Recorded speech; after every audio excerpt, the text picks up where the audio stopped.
And we're live again. I feel like that notification pops up and it always shocks me. Don't choke on your coffee there.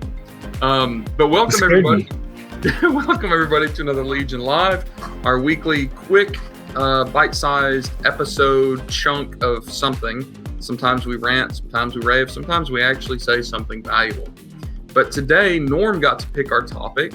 And Norm, do you want to go ahead and introduce what that topic is? Sure. Since everybody's going back to Prosper, or a lot of people are coming down to Prosper, we're going to talk about live events. I'm going to specifically talk about planning for Prosper and how I listen to speakers, how I plan to walk through the show. Just a couple of tips and tricks I've picked up from Prosper 1. I went to Prosper the first year they opened, and it's a great show, but it is a little different than a lot of events. So, go ahead. Let me say this too. What we're talking about is just because next week starts Prosper, which is a big thing, big show, kind of a big comeback to live events, right? This is the first big thing happening. We also have the Empower Women's Conference right after that. And even before that, networking stuff's going on in LA. I was just talking to Mina Elias about some stuff going on in LA this weekend. And the content that we're talking about today, these actionable steps, apply to Prosper or the local meetup at the local pub that you go to in the middle of London where you meet 3 other Amazon sellers, right? Like, we'll talk a little about sponsorships and stuff that is more geared towards actual events. But the stuff that Norm is dropping on us today, this information really applies to any sort of physical meetup, event, conference that you go to. Well, I guess the first thing that I like to talk about is the pre-plan. You've probably already got your hotels, but where is the event? Where's the hotel? What's it going to cost you? That's all stuff you look at for every event that you go to. But with Prosper and with a lot of events, you get an itinerary. Prosper is a little different. They have multiple speakers going at different times. So you want to make sure that you take a look, even print it out, but you can take a look at who you want to listen to, when you want to listen to it. Is there something else going on that you want to attend? But I think that's probably the biggest thing you can do. I've already gone through, I've downloaded the itinerary or the agenda, and I've already made plans to the workshop. So let's start off there. Many events have pre-event workshops, and they're incredible. So in Prosper, one of them I noticed was Chris McCabe, and he's going to be talking about some pretty cool stuff. And I think I'm going to still sign up for it, but it's a workshop. That's not part of it. It's not part of your price. You have to pay a little bit extra for it, and most of the time, it is well worth it. So check that. Then go to the schedule. Check the few days, the days that the event's running. And like I said, you're going to have speakers and panels that are going on. What do you want to hear? You've got 3 different things going on at one time. But, okay, what happens if 2 things are going on at the same time that you wanted to hear? Most of the time, there's a digital recording. Sometimes it costs more. Like I think at Prosper, there's an upcharge for the digital recording. But that's how you get it. You download it and you can just listen to it at your leisure. And I find that really great. Like I've done that before, and then I could just download it, take a look at it when I've got time. When I get back, when I, kind of stretch out, I don't have to, do it. I don't have to take everything in. And this is another thing, information overload. So many people try to get so much information that they get nothing done. They just get fatigued. Like you go back to your room and it's like, what was the first thing I heard at 9 a.m. or 8 a.m. this morning? You can't remember because there's just so much going on. So here's a tip on speakers. I've been there. I've gone to so many conferences where I thought, I'm going to learn so much. And then the first speaker, I'm taking so many notes that it's just like information overload. By the second, third, by lunchtime, I'm already exhausted. Then you come back, nothing ever gets done. So I've started to take action items. Oh, here's a tip. Okay, I'll make a note. I'll make another note. And over the period of a day, I'll put them together. And when I go back to my hotel room, I'll pick 3 action items that have to be done that day. If Now, they're not done that can I day, interrupt you for a second, Norm? sure. You're talking about something that I don't even do, but I want to show you something. Not pre-planned, folks, but watch this. On my bookshelf, I have literally notebooks from events years ago where I took notes and never have looked at them again. Yep. Look, like I literally was in those sessions thinking, look at this, page after page, thinking to myself, this is some of the best stuff I've ever read. Yep. And I have never again looked at it. So I think what Norm is saying, as you're taking notes, as you're documenting stuff, as you're learning at these events, whether it's in the conference room, whether it's in the networking event, whether it's in the trade show floor, as you're making notes, start giving yourself action plans. This is what I'm doing today. Here's something I'm going to, even if it's just delegating something to a VA. But as I can honestly attest to and prove, like if you don't have an action item, I think that you're going to forget about that stuff by the next day and you will have missed a big opportunity. So sorry to interrupt, Norm. I just wanted to validate. No problem. That some of us idiots do exactly what you say not to do. But that's the majority of us. We'll go there. And I've done that. It took a long time to kind of figure this out. And just taking, and it's so important, by the way. So once you take your notes, you just star something that made sense. At the end, you might have 10 for the day. You might have 20 for the day. Pick 3 and get those done. Like Tim said, delegate it, or if it means signing up for something that you liked, get those done, go to the next day and go to the next day. And you'll find out that you'll actually get things done and you'll learn something.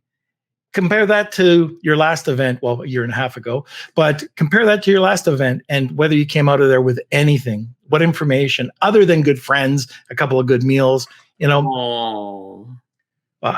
Yeah, okay. Oh, you weren't talking about me. Of course I was, Tim. So anyways, that's one thing. The other thing that you want to make sure is, let's talk about visiting booths. When you visit a booth, don't judge a book by its cover. Some of the best people are new. They're brand spanking new, and they've got great technology or something to say. People don't visit them because they got their booth late, or they couldn't afford the best booth, or they couldn't afford to, make it look all pretty. Don't forget to check these people out. Check out the vendors. They've got something to say. They're paying big bucks to be there. And you want to make sure that you might be just walking past somebody that actually has something that's very useful for you. And remember that the booths are not just about hitting you with a sales pitch. Obviously, that's part of it. But some of the best minds in the space also have a business that they're selling. Some of the best content resources are these service providers and vendors. And if you're not familiar with them, you might be missing out on big opportunities for learning. And some of them are just crazy and cool. I won't say who it was, but 2 weeks ago, I was in Miami having lunch with a guy who has a booth, and he was talking about how he was trying to bring a live bear to the conference. And he wanted right in. I'm not kidding you. They denied his request, but I'm like, man, how else would I meet these amazing, cool, quirky, awesome people if I wasn't like stopping by the booths and not just picking up their pamphlets and reading about their sales pitch or their promotions, but like, who are these people? How do they operate in this world? And what can I learn from them? Right. Yeah, it's great to build your network out. And we'll talk about networking in a second. The other thing is, I've learned a long time ago to go. I don't carry a thing into the show hall. I don't want to touch anything. I don't want handouts. If somebody, is got something incredible to talk to me about, I'll listen. If I want to get more information, they can scan my badge, or I've got my handy iPhone there. I take a selfie with them, and I know exactly who it is, who I have to follow up with. What I find is that the high majority of people that scan your badge never get back to you, which is kind of crazy because there's a lead there. But if I'm really interested in somebody, just a selfie, I get to know exactly, or I'll get in contact with that person when I need it, and they can send me their stuff digitally. I don't care about bling. I don't care about stress balls and pens. I don't need them. Maybe I'll give them to Tim, and he can hang on to them for me. But are you saying you're going to put your stress balls in my backpack and I have to carry your stress balls around for you? Mm-hmm. Okay. We'll discuss this off camera. All right. Okay. The last things I wanted to talk about, similar to the people in the booth, are networking. And I think, Tim, you've probably got a lot to say about this, but networking and breaking bread with people and getting to see people outside of Zoom is probably the most important thing I'll do at an event. Get out there, talk to people. Don't be afraid of going into a conversation. This whole Amazon community is an incredible community. Most people want to help. And it's just a great way to grow, this not even a network. I've built so many friends through these events, and Prosper and the Empower You Women's Conference is going to be a great way to build more friendships. So, Tim, I don't know if you have something to add. Yeah, you were talking about swag and stuff. One thing that's interesting, not swag, but documentation. You're talking about taking selfies with people. That's important, like to remember these people in your phone. Norm and I and our team are actually doing something different this year than business cards. We're creating digital business cards, right? Meant the format of a cell phone. So I can literally hold my phone up and you take a picture of my phone and get it, or I can text it to you. Then you've got my information. I can email it to you. Just because we always lose business cards. Like I've got stacks somewhere shoved in one of these desk drawers of business cards that I'll never look at again. Right. But having that on my phone is there, and it's interesting. I really love like the Chinese WeChat stuff, like the Chinese WeChat app where you scan each other's QR codes. But unfortunately, we gringos are not that technologically advanced yet and that fancy. But that is one cool thing to do, is use your phone to document who you meet, take notes, take selfies, all that good stuff. Anything else, Norm? I feel like we've hit just like a ton of stuff, but I know we only have limited number of minutes. And remember, guys, the stuff that we're talking about now applies to any event, any meetup that you go to. I can honestly say, to second what Norm said, like some of the biggest and best bonuses or boosts, I just said a lot of B words, best bonuses and boosts to my business have been random conversations with a stranger, random meetings and meals with people I didn't know that turn into great pieces of information, great wisdom, and great friendship. So make sure to get yourself out there. Even if you live in a city like Vegas and you aren't going to an event like Prosper, go hang out in hotel lobbies during the event, right? Go hang out and just follow Facebook groups, see where people are at, because a lot of these events have what I like to call lobby lurkers, like people that just go and hang out and network. You don't even have to buy an expensive ticket and go to this stuff. So make sure you're taking advantage of as many opportunities as you can. Right now, the e-commerce industry and community is growing so large that nearly every city around the world has some sort of meetup, some sort of community, some sort of group, even if it's not specific to Amazon or a specific digital marketing, e-commerce platform. There are meetups and groups that are big into just general digital marketing, which is great. Big opportunities there. So, Norm, before we wrap up, any last words of wisdom that we can share about maximizing our time spent and our money spent at in-person live events? Last thing I can think of is there are some events or parties, post-parties, pre-parties, all this stuff that goes on daily. Some of them you have to pay for. And probably some of the best networking that could be done is pay a few dollars, get into these networks, and meet people, rub shoulders with everybody. So, yeah, that's it for me, Tim. Cool. Well, I know that this has been a hot topic for us largely because it's coming up. I fly out this Thursday. I'm going to LA, spending a few days there doing some fun stuff, doing some networking stuff, and then flying to Vegas. And I really feel like this is our first big, opportunity to spread our wings post-COVID lockdown, at least in the U.S. I know a lot of other places and countries are still in massive lockdowns. And I just got word that like a good friend of mine is not going to be able to leave the UK. She just got word from the U.S. consulate's office saying, nope, can't come.